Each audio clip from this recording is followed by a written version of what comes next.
Hello everyone, welcome to triple coaching classes.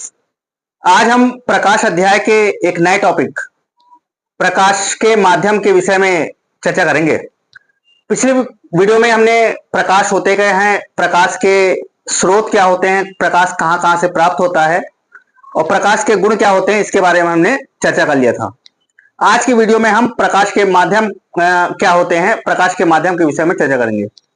तो प्रकाश के गुण में हमने पढ़ा था, प्रकाश सदैव सीधी रेखा में चलता है, प्रकाश स्वयं अदृश्य होता है और प्रकाश की तरंगदैर्घ्य 4000 एंगस्ट्रॉम से 8000 एंगस्ट्रॉम तक होती है।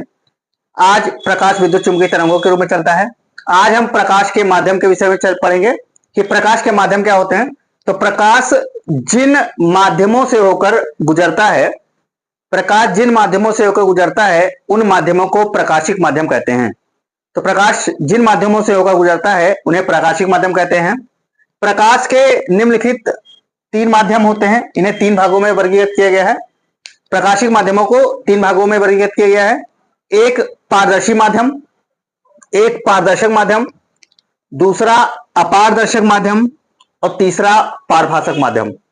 मतलब ऐसा माध्यम जिसके आर पार प्रकाश पूर्णतः प्रवेश कर जाए, मतलब ऐसा माध्यम जिसके आर पार प्रकाश पूर्णतः प्रवेश कर जाए, वो माध्यम कहलाएगा प्रकाशिक माध्यम।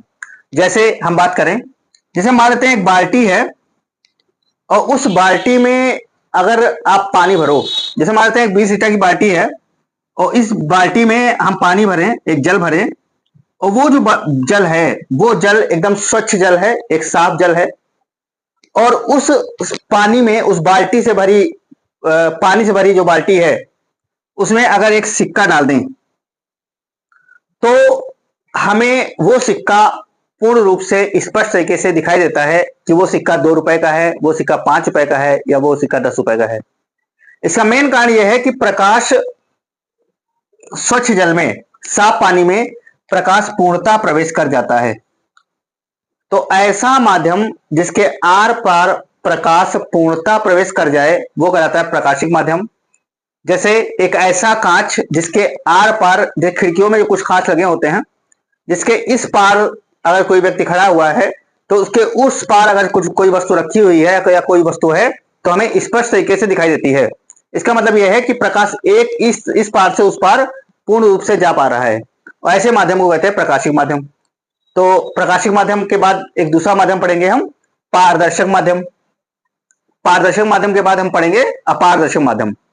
मतलब ऐसा माध्यम जिसके आर पार प्रकाश प्रवेश ना कर पाए, मतलब ऐसा माध्यम जिसके आर पार प्रकाश प्रवेश कर जाए वो कहलाता है पारदर्शक माध्यम, और ऐसा माध्यम जिसके आर पार प्रकाश प्रवेश ना कर पाए वो कहलाएगा अपारदर्शक माध्यम।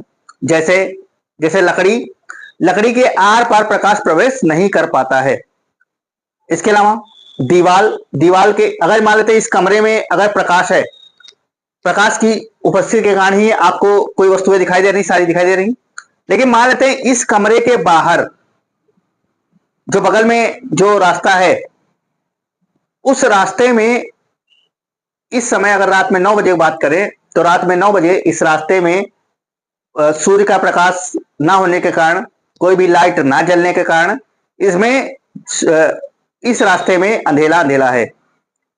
इस कमरे में प्रकाश है लेकिन बगल में अंधेरा इसलिए है क्योंकि इस रास्ते और इस कमरे के बीच में एक दीवार है जो एक अपारदर्शक माध्यम के रूप में, एक अपारदर्शी पदार्थ के रूप में कार्य कर रही है। तो अपारदर्शी माध्यम वो माध्यम होते हैं जिसके आर पार प्रकाश प्रवेश ना कर पाए, जैसे लकड़ी हो गया, जैसे लोहा हो गया, इनके आर पार प्रकाश प्रवेश नहीं कर पाता है।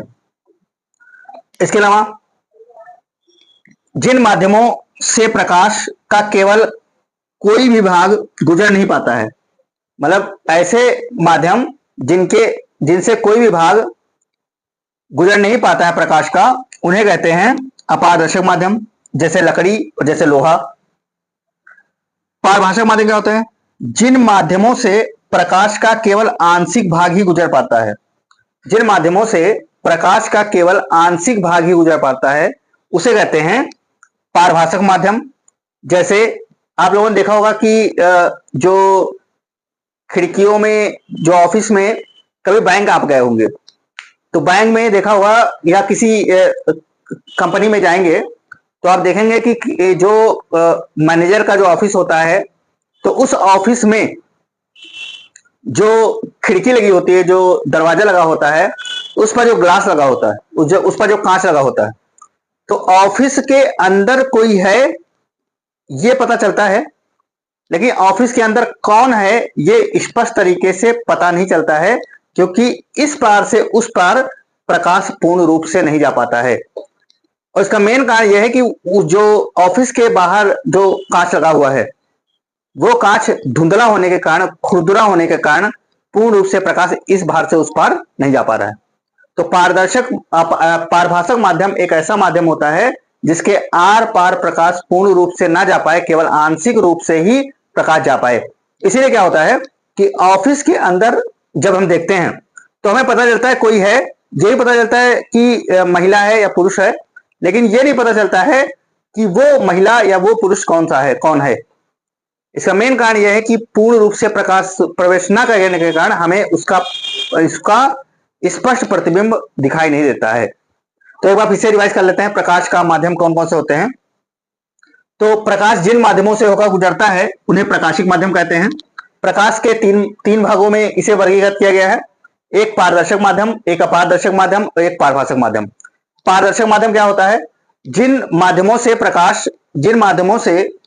का अधिकांश भाग गुजर जाता है, जिन माध्यमों से प्रकाश का अधिकांश भाग गुजर जाता है उन्हें पारदर्शक माध्यम कहते हैं। जिन माध्यमों से प्रकाश का अधिकांश भाग गुजर जाता है उन्हें पारदर्शक माध्यम कहते हैं, जैसे वायु, जैसे कांच। और जिन माध्यमों से प्रकाश का कोई भी भाग नहीं गुजर पाता है, जिन माध्यमों से प्रकाश का कोई भी भाग नहीं गुजर पाता है उन्हें अपारदर्शक माध्यम कहते हैं, जैसे लकड़ी, जैसे लोहा। लकड़ी और लोहे में कोई भी मतलब प्रकाश इस पार से उस पार नहीं हो पाता है। इसके अलावा पारभाषक माध्यम वह माध्यम होता है जिस माध्यम से प्रकाश का केवल आंशिक भाग ही गुजर पाता है, उन्हें पारभाषक माध्यम कहते हैं। जैसे दूषित जल, जो गंदा पानी है, जो जैसे मान लेते हैं आप कभी कपड़े धोते हैं तो उस कपड़े में अगर आप पाउडर डालो तो वो जो पानी है वो पानी दूषित गंदा हो जाता है। या आपने नाली में देखा होगा, नालियों में जो पानी होता है उसमें अगर कोई वस्तु पड़ी हुई है तो हमें स्पष्ट तरीके से वो वस्तु नहीं दिखाई देती है कि वह पूर्ण रूप से कौन सी वस्तु है। इसके अलावा जो घिसा हुआ कांच होता है, जो खिड़कियों में हमने बताया जो कांच लगा होता है, वो कांच के माध्यम से हमें पता नहीं चल पाता पूर्ण रूप से कि अंदर उस ऑफिस के अंदर, उस कंपनी के अंदर वो जगह है, उसके उस शीशे, उस दरवाजे के अंदर कौन है, पीछे कौन है। इसका मेन कारण यह है कि प्रकाश के माध्यमों की वजह से, प्रकाश पूर्ण रूप से ना पहुंच पाने की वजह से हमें वस्तुएं स्पष्ट तरीके से दिखाई नहीं देती हैं। इसके बाद हम नेक्स्ट वीडियो में प्रकाश के किरण के विषय में पढ़ेंगे कि प्रकाश की कौन कौन सी किरणें होती हैं। एक जो किरण होती है अभिसारी किरण, अपसारी किरण, तो उनके बारे में हम अगली वीडियो में पढ़ेंगे कि प्रकाश की कौन कौन सी किरणें हैं। और उसके बाद नेक्स्ट टॉपिक